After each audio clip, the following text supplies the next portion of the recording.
તમારું સ્વાગત છે. Thank you. અમારો પહેલો જ એપિસોડ છે તમારી સાથે અને મારી બહુ ઈચ્છા હતી કે તમારથી જ શરૂ કરીએ. ઠીક છે. સો ફર્સ્ટ ઓફ ઓલ તમારું નામ જિગ્નેશ ઠાકર છે. તમે કદાચ નહીં ઓળખતા હોય. નાનપણમાં મારા સૌથી પ્રિય શિક્ષક ઇંગ્લિશ ભણવાનું શરૂ જ મેં સર પાસે કર્યું. ઠીક છે. તો સર થોડુંક તમારા વિશે જણાવો કે પર્વતારોહણથી પત્રકારત્વ સુધીની સફર કેવી રીતના ક્યાંથી શરૂ થઈ છે? હા, આમ તો સૌથી પહેલા તો ઉમંગભાઈ સાથે વાતચીત કરવાનો આનંદ છે. તેમણે જે શરૂઆત કરી છે, જ્યારથી ઉમંગ ભણતો ત્યારથી અમારા મનમાં હતું કે ઉમંગ કંઈક નવી પ્રવૃત્તિ કરશે. ભણવામાં તો તેનું સરસ કેરિયર રહ્યું જ, ઉપરાંત આવી બધી પણ પ્રવૃત્તિ કરે છે એનો આનંદ છે. ઉમંગભાઈ શરૂઆત કોલેજમાં જ્યારે ભણતા ત્યારથી સ્વાભાવિક જ મીડિયાનું આકર્ષણ હોય દરેકને. ચેનલ છે, ટીવી છે, છાપાઓ છે, એટલે એક પત્રકાર તરીકેનું, રિપોર્ટર તરીકેનું જ્યારે આપણે ટીવીમાં કોઈને સાંભળતા હોય કે આપણે સમાચારનું વાંચન કરે છે કે રિપોર્ટર તરીકે કામગીરી, ત્યારથી મનમાં વસેલું કે આપણે પણ આવું કરી શકીએ. અને એવું જ એક ફિલ્ડ એટલે પર્વતારોહણ, માઉન્ટેનરિંગ. તો અત્યારે પણ પર્વતારોહણ અને પત્રકારત્વ, મીડિયા એન્ડ માઉન્ટેનરિંગ, આ બંને યુથના માટે આકર્ષણનું કેન્દ્ર છે. એટલે એ જ રીતે જ્યારે કોલેજ કાળમાં ભણવાનું થયું, આમ તો 12મા ધોરણ સુધીમાં જ એ મનમાં બી રોપાઈ ગયેલા કે આપણે પર્વતારોહણ અને પત્રકારત્વ ક્ષેત્રે કંઈક કામ કરવું છે. અને પછી કુદરતની કૃપાથી એવી બધા સોર્સિસ ને એવી બધી લાઈન પણ મળતી કે આપણે તેમાં આગળ વધી શકીએ. અને ઘરના સભ્યોની એવી ઈચ્છા પણ ખરી કે તમે એમાં આગળ વધો. નહીંતર ઘણી વાર એવું થાય કે ઘરની જવાબદારી હોય, વડીલો એમાં મંજૂરી ન આપે તો પણ પ્રશ્નો થાય. પરંતુ મારા માટે બધા જ પાસાઓ હકારાત્મક રહ્યા. બરાબર. એક સપોર્ટિંગ પેરેન્ટ્સ બહુ જરૂરી છે આમાં. 100%. ઘણા મિત્રોની એવી ફરિયાદ હોય છે કે મમ્મી પપ્પા એલાવ કરતા નથી. ખાસ કરીને અમારા સમયમાં દીકરીઓ માટે ઘણો પ્રશ્ન રહેતો કે કુલુ મનાલી જવું છે, દાર્જિલિંગ જવું છે, કે પછી શિમલા જવું છે, કે ઉત્તરકાશી જવું છે, દેહરાદૂન. તો ત્યાં સુધી પહોંચવા માટે વાલીઓ એલાવ ન કરતા. પરંતુ હવે સામાજિક પરિવર્તન થયું છે. બરાબર. આપણા કોળિયાક, હાથબ જે આમ પ્રમાણમાં પછાત વિસ્તારો ગણાય, તો અત્યારે તેના મા બાપ પણ પોતાની દીકરીઓને ખાસ રીતે ટ્રેકિંગમાં, પર્વતારોહણમાં મોકલતા થયા છે. અમારી પર્વતારોહણ કોલેજ એટલે માઉન્ટ આબુ ગવર્મેન્ટની કોલેજ છે, માઉન્ટેનરિંગ ઇન્સ્ટિટ્યૂટ ઓફ સ્વામી વિવેકાનંદ. તો ત્યાં ઘણી બધી દીકરીઓ એમની મા બાપની પરમિશનથી અત્યારે બેઝિક કોર્સ કરવા માટે આવે છે. એટલે સામાજિક પરિવર્તન પણ થયું. તો સર શેના લીધે થયા? તમને કેમ લાગે છે કે મતલબ 5 વર્ષ 10 વર્ષ જે અમે ભણ્યા અથવા આજની પેઢી છે, તો આ ચેન્જ શેના લીધે થયા છે? એમાં પણ મીડિયાનો જ ફાળો છે. છાપાઓમાં લોકો વાંચે છે કે ઘણા વાલીઓ દીકરીઓને મંજૂરી નથી આપતા કે દીકરાઓને, એમને સતત એવું રહેતું હોય છે કે બગડી જશે કે કોઈ આડી લઈને જશે. પરંતુ હવે તેમને વિશ્વાસ થયો છે કે જો તમારા સંતાનોને યોગ્ય રીતે તમે પ્રેમથી જે એમને ઈચ્છા હોય એ પ્રમાણે આગળ વધવા દો, તો તમારો ભરોસો ક્યારેય એ સંતાનો તોડતા નથી. બરાબર. એટલે વાલીઓને ભરોસો બેઠો છે કે અમારા સંતાનોને અમે પ્રેમથી એમને જે રીતે આગળ વધવા દઈશું તો એ ક્યારેય અમારો ભરોસો નહીં તોડે. બરાબર. એવી એક ભરોસાની વાત છે. ને એમાં પણ મીડિયાનો, મેં કીધું એમ કે એમને વાંચ્યું છે, ટીવીઓમાં સતત જોવે છે કે પહેલા તેમને રૂઢિચુસ્ત વાતાવરણ મળતું હતું, પરંતુ હવે આમ તો દિશાઓ ખુલી છે, માનસિક દિશાઓ ખુલી છે. આપણે ઓલા કુવામાંના જે દેડકાની વાર્તા જૂની છે, કૂપ મંડુકતા એને સંસ્કૃતમાં કહેવાતો, એના માટેનો શબ્દ કે કુવામાંનો દેડકો. તો એ લોકોને એવું થતું કે આ કુવો છે એ જ અમારી જિંદગી છે. પરંતુ દેડકો જયારે કૂદીને બહાર નીકળ્યો ત્યારે એને સમજાણું કે આ તો દુનિયા તો ખૂબ વિશાળ છે. એમ વાલીઓને સમજાણું છે કે દુનિયા તો ખૂબ બધી વિશાળ છે. આ હાથપ કે કોળિયાક કે ભાખલ કે લાકડિયા અમારું ગામ કે એ દુનિયા નથી, એ સિવાય પણ વિશેષ છે. એટલે સામાજિક પરિવર્તન થયું છે. એક્ઝેક્ટલી. ઓકે. સો આ મુદ્દા ઉપર આપણે ચર્ચા કરશું. બરાબર છે. મારે તમને પર્સનલી એક વસ્તુ પૂછવી હતી કે જિગ્નેશ સર એક પત્રકાર, એક ટીચર કે એક પર્વતારોહક, તમારું ફેવરેટ કોણ છે? આમ ત્રણેય વસ્તુ ફેવરિટ છે. બરાબર. એટલા માટે કે ત્રણેય શોખ દ્વારા જોડાયેલા છીએ. ઓકે. કામ કરવા ખાતર કે માત્ર પૈસાનો હેતુ છે એવા કોઈ હેતુથી ત્રણમાંથી કોઈ પણ કામ થતું નથી. વિદ્યાર્થીઓ સાથે કામ, અત્યારે પત્રકારત્વમાં પણ વિદ્યાર્થીઓને ભણાવવાનું થાય છે. ભાવનગર યુનિવર્સિટી, હું બોર્ડ ઓફ સ્ટડીમાં છું, જર્નાલિઝમ વિભાગમાં, તો ત્યાં પણ ભણાવવાનું થાય છે. ઇગ્નોવમાં જર્નાલિઝમ વિભાગમાં પણ ભણાવવાનું થાય છે. પર્વતારોહણ કોલેજમાં પણ હું ઇન્સ્ટ્રક્ટર છું, એટલે એ પણ ફિઝિકલી રીતે ભણાવવાનું જ છે, એટલે ભણાવવાનો આનંદ થાય છે.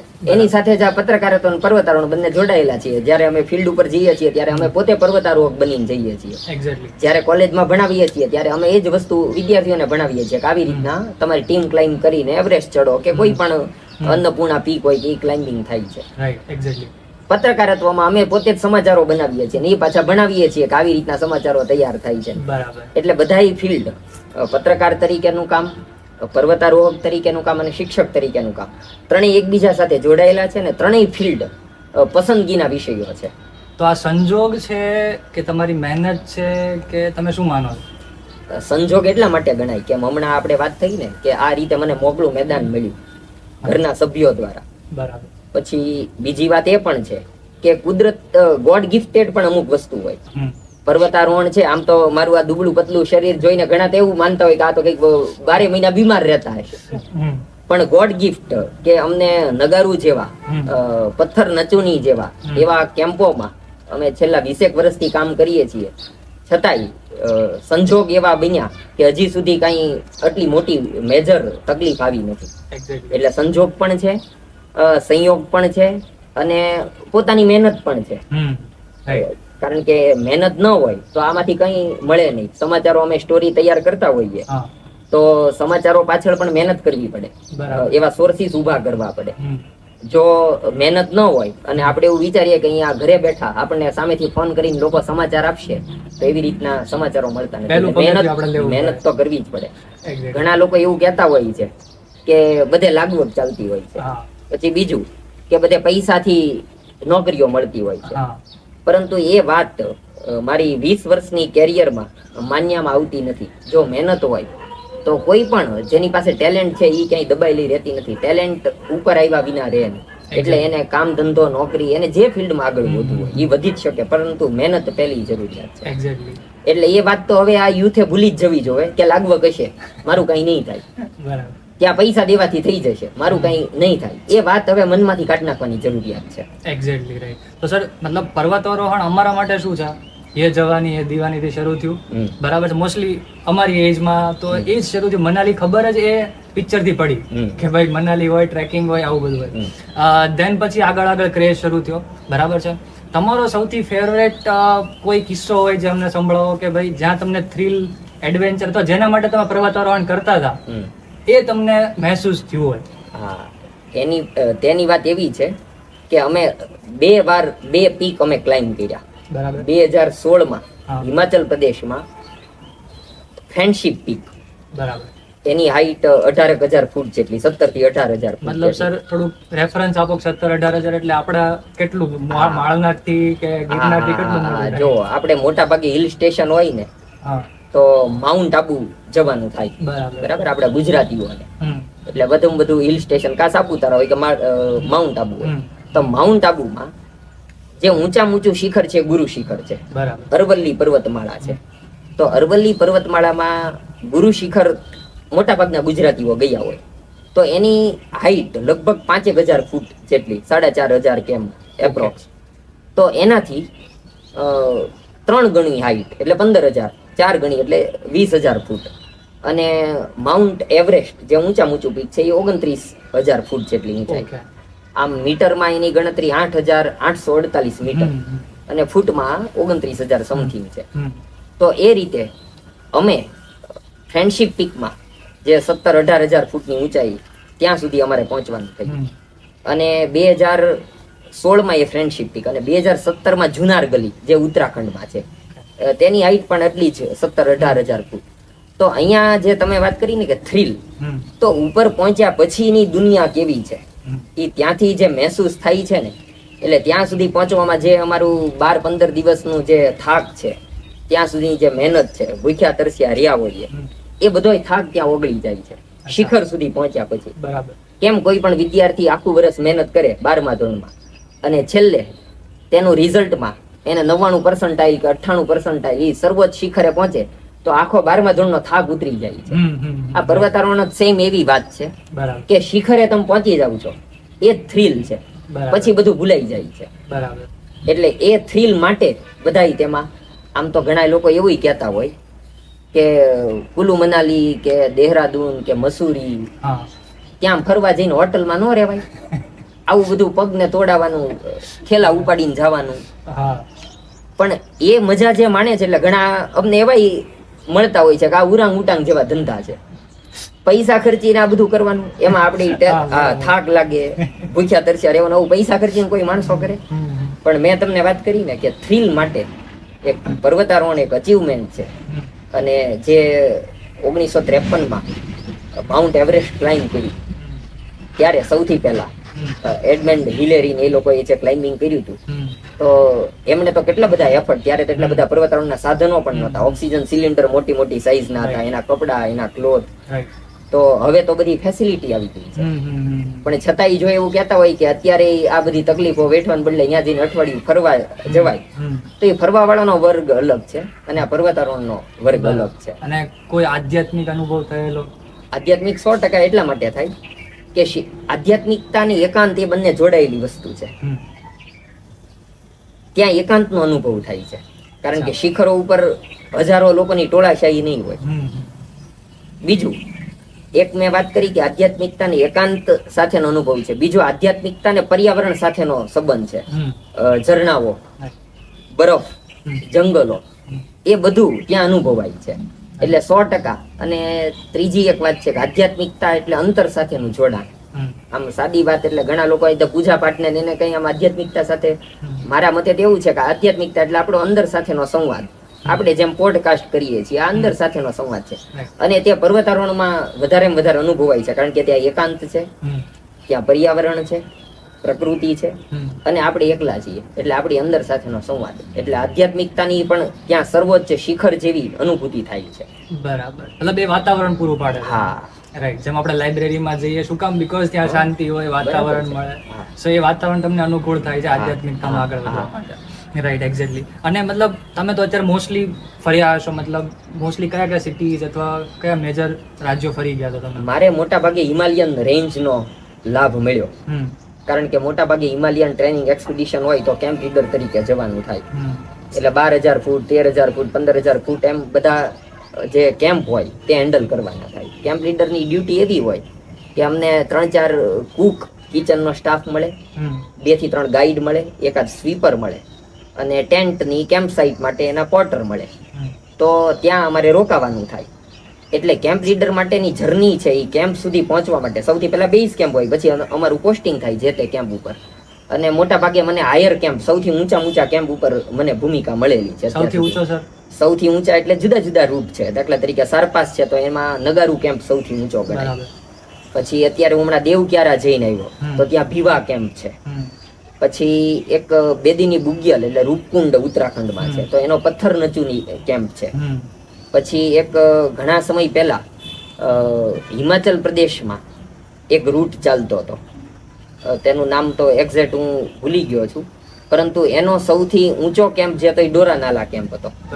તો આવા બધા કેમ્પો એની લગભગ ઊંચાઈ 13,000-14,000 ફૂટ જેટલી હોય, એટલે ત્યાં સુધી જવાનું થાય. એટલે ત્યાં અમારું સીધું પોસ્ટિંગ હોય, એટલે ઘરેથી તો એકલા જવાનું થાય, એટલે ત્યાં સીધું આપણે રિપોર્ટ કરવાનું હોય. તો એના માટે જે જર્ની ચાલે એમાં દિલ્હી શહેર મોટા ભાગે આવે, કારણ કે કાશ્મીરમાં જઈએ, ઉત્તરાખંડમાં જઈએ, હિમાચલ પ્રદેશમાં જવાનું થાય તો દિલ્હી આવે, ચંદીગઢ આવે, હિમાચલ પ્રદેશ હોય તો કુલ્લુ મનાલી આવે, ડેલ હાઉસી આવે. એટલે આ બધા હિલ સ્ટેશનો મોટા ભાગે કવર થયા. ઉત્તરાખંડમાં હોય તો દેહરાદૂન આવે, મસૂરી આવે, જમ્મુ કાશ્મીર હોય તો શ્રીનગર આવે, ઉપરાંત ઉપર જઈએ તો લેહ લડાખ આવે. એટલે આ બધું મોટા ભાગે કવર કરવાનું. નોર્થ ઇન્ડિયામાં? હા, મોટા ભાગે. હા, મોટા ભાગે. સો અત્યારે વેકેશન્સ ચાલે છે, બરાબર છે, તો મતલબ તમે કઈ એક એવી પ્લેસ કહેશો કે માણસે લાઈફમાં વન ટાઈમ તો એ વિઝિટ કરવી જ જોઈએ, જે તમે અનુભવ કર્યો? હા, એ મને આમ બધાય મિત્રો, નગારુ ઉપર મેં 8 થી 10 વખત ભૂમિકા ભજવી કેમ્પ લીડર. અને નગારુ કેમ્પ સાઇટ આમ સારપાસ પણ સૌથી પબ્લિશ થયેલો, એટલે પબ્લિસિટી વાળો ટ્રેક છે. તો મારી એવી બધાની ઈચ્છા, બધા માટેની એવી ઈચ્છા કરી કે નગારુ કેમ્પની એકવાર અવશ્ય મુલાકાત લેવી જોઈએ.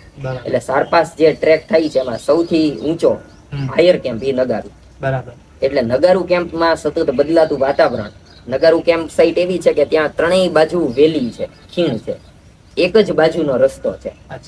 અને સતત ત્યાં ઘડીકમાં તડકો આવી જાય, ઘડીકમાં ત્યાં બરફ શરૂ થઈ જાય, ઘડીકમાં સતત ઠંડો પવન વહેવા માંડે. અચ્છા. એટલે મારા મતે એ મારી પણ ફેવરિટ જગ્યા છે. બધાની અલગ અલગ ફેવરિટ જગ્યા હોય. આ તો મારી ફેવરિટ જગ્યા છે એટલે હું એવું માનું કે બધા એકવાર એ નગારુ કેમ્પમાંથી પસાર થવું. એની કઈ એજ લિમિટ છે અથવા? ત્યાં જો બધા જુદી જુદી કંપનીઓ છે. ટ્રેક ધ હિમાલયા છે, પછી YHI એટલે youth hostel association of India છે, પછી હમણાં આપણે વાત થઈ ટ્રેક ઓન છે. બધી કંપનીઓ, ઇન્ડિયા હાઇક્સ છે, હિમાલયન ધ ટ્રેક એવું કંઈક છે, એવી જુદી જુદી કંપનીઓ છે. એના બધા એના રૂટ હોય છે અને મોટા ભાગે એ લોકોની એજ લિમિટ 15 થી 45 વર્ષ સુધી હોય છે. ફિટ માણસ, હા, ફિટ વ્યક્તિ કરી શકે. રાઈટ. મોટા ભાગે મીડિયમ હોય, એવરેજ હોય, મીડિયમ હોય, ઈઝી છે કે? હા, એટલે ટ્રેક બિલકુલ રૂટ એકદમ ઈઝી છે, પરંતુ નગાર ઉપર રહેવું થોડું કઠિન છે. અને મોટા ભાગે નગાર ઉપર એક જ દિવસ રહેવાનું થાય. અમારો બેઝ છે એ પર્વતારોહણ કોલેજ માઉન્ટ આબુ છે, જે ગવર્મેન્ટ ઓફ ગુજરાત સંચાલિત છે. અને મારી થોડીક એવી પણ ઈચ્છા છે કે ગુજરાતનું યુથ તેમાં કોર્સ કરે, કારણ કે આપણી ગુજરાત સરકાર જ એવી સરકાર છે કે જેમણે પોતાના રાજ્યમાં, આ માઉન્ટ આબુ છે પણ પોતાના રાજ્ય દ્વારા સંચાલિત છે એવી પર્વતારોહણ કોલેજ બનાવેલી છે. રોક ક્લાઇમ્બિંગ ઇન્સ્ટિટ્યૂટ છે અને તેમાં ખર્ચ એકદમ નોમિનલ છે. અને એડવાન્સ ને કોચિંગ કોર્સ તો એવા છે કે તે સંપૂર્ણ સરકારી ખર્ચે થાય છે. એટલે અમે ત્યાંના ઇન્સ્ટ્રક્ટરો અને પછી તે ઇન્સ્ટ્રક્ટરના બેઝ ઉપર અમે અહીંયા બધે કેમ્પ લીડરની ભૂમિકા ભજવીએ છીએ. પણ મેં જેમ વાત કરી નગારુ કેમ્પ ઉપર જવું જોઈએ, એમ એવી પણ ઈચ્છા છે કે દરેક યુથે આ 10 દિવસનો basic course mount Abu Gujarat સરકારની ઇન્સ્ટિટ્યૂટમાં કરવો જોઈએ. તેની શરૂઆત સર કઈ રીતના કરવાની? મતલબ કોઈ વેબસાઇટ છે કે કોઈ કોન્ટેક્ટ નંબર છે? એની વેબસાઇટ છે gujmount.com, GUJMOUNT. તો એ ગુજમાઉન્ટ વેબસાઇટ ઉપર ઓનલાઈન ફોર્મ પણ મળે છે, એનું શેડ્યુલ હોય છે. ચોમાસાના 3 મહિના રોક બધા ભીના થઈ જાય એટલે કોર્સ બંધ હોય છે, બાકી આખું વર્ષ કોર્સ શરૂ હોય છે. તો એમાંથી શેડ્યુલ લેવાનું છે. તમે કોઈ પણ 10 દિવસનો કોર્સ એક પસંદ કરો છો, દાખલા તરીકે 21 સપ્ટેમ્બર થી 30 સપ્ટેમ્બર, પછી ઓનલાઈન ફોર્મ ભરવાનું છે, ત્યાં એપ્લાય કરવાનું છે અને તમારી પસંદગી થાય તો તમને ત્યાંથી કોલ લેટર આવે છે. અને તેનો જમવાનો કંઈક 150-200 રૂપિયાનો ખર્ચ છે. બાકી રહેવાનું ફ્રી છે સરકારના ખર્ચે, ટ્રેનિંગ ફ્રી છે. અને જો તમારે બેઝિકમાં સારો ગ્રેડ છે, A ગ્રેડ, ત્યાં છેલ્લા દિવસે એક્ઝામ પણ હોય છે. તો પછી એડવાન્સ ને કોચિંગ તો જમવાનો ને એ બધો ખર્ચ પણ સરકાર આપે છે. આવવા જવાનું ટિકિટ ભાડું પણ સરકાર આપે છે. એટલે ગુજરાત સરકારનો કોર્સ છે તો એ દરેક યુવાનોએ તેનો લાભ લેવો જોઈએ. એક્ઝેક્ટલી. અને એની એજ ક્યાંથી સ્ટાર્ટ થાય છે? 13 વર્ષથી બેઝિક કોર્સ શરૂ થઈ જાય અને ક્યાં સુધી? 45 વર્ષ સુધી, 45 સુધી કોઈ પણ વ્યક્તિ કરી શકે. એટલે મારી હું તમને વાત કરું, હું 10મા 12માં ભણતો ને ત્યારે મેં બેઝિક કોર્સ કરી દીધો હતો. બરાબર. પછી 17 વર્ષે એડવાન્સ કોર્સ થાય. એટલે 12મું ધોરણ પૂરું થયું એટલે 15 દિવસમાં મેં એડવાન્સ કોર્સ કરી દીધો હતો. અને 18 વર્ષે કોચિંગ કોર્સ થાય, 1 મહિનાનો છે. એટલે હું 18 વર્ષે હું ઇન્સ્ટ્રક્ટર બની ગયો હતો. અને ઇન્સ્ટ્રક્ટર બન્યા પછી તમે ત્યાં કોર્સ કરાવવા જાવ તો એનું રેમ્યુનરેશન પણ મળે છે. એટલે હું તો એવું કરતો કે કોર્સ એક સાથે 2, 3 ને 5, 7 ને એમ કરાવતો અને ફીનો ખર્ચ એમાંથી નીકળતો મારો કોલેજનો. આપણે પોકેટ મની કહેવાય ને. એટલે ઘણા મિત્રો 25-30 વર્ષ સુધી કોઈ વસ્તુ કમાતા નથી, એકલું ભણ કરે છે. તો મારી એવી ઈચ્છા કરી કે પોકેટ મની 18-20 વર્ષની ઉંમરથી, આપણા ઘરે ગમે એટલી સદ્ધરતા હોય, આર્થિક સુખી હોય, પણ તમારો પોકેટ મનીનો ખર્ચ એ 18-20 વર્ષે આ રીતે તમે કાઢી શકો છો.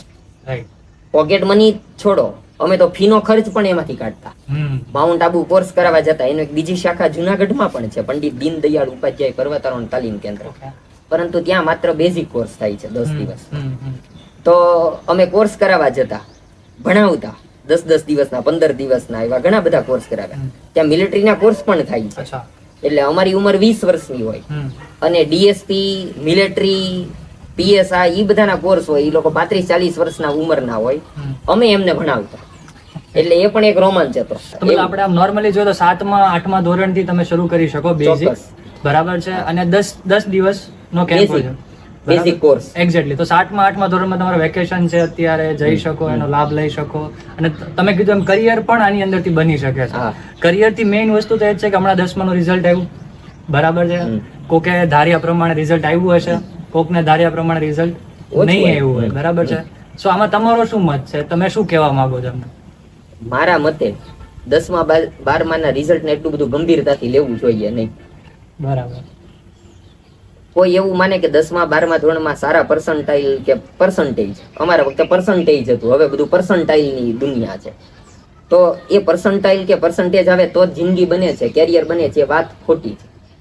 ઘણા બધા કામ એવા છે અને મેં તો ઘણા બધા સફળ વ્યક્તિઓ એવા જોયેલા છે કે ભણવામાં એટલા બધા હોશિયાર નહોતા. મહાત્મા ગાંધીજી આપણા રાષ્ટ્રપિતા છે, ભણવામાં એ તો સામાન્ય વિદ્યાર્થી હતા.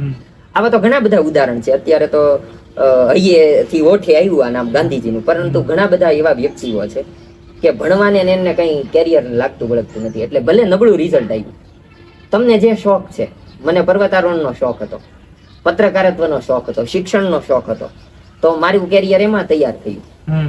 ઘણા એવા મિત્રો છે કે ભણવામાં નબળા છે, પરંતુ એમને ટેકનિકલ ફિલ્ડ ગમે છે, કોમ્પ્યુટરનું ગમે છે, મોબાઈલનું ગમે છે, તો એ વિદ્યાર્થીઓ એમાં પણ આગળ વધી શકે છે.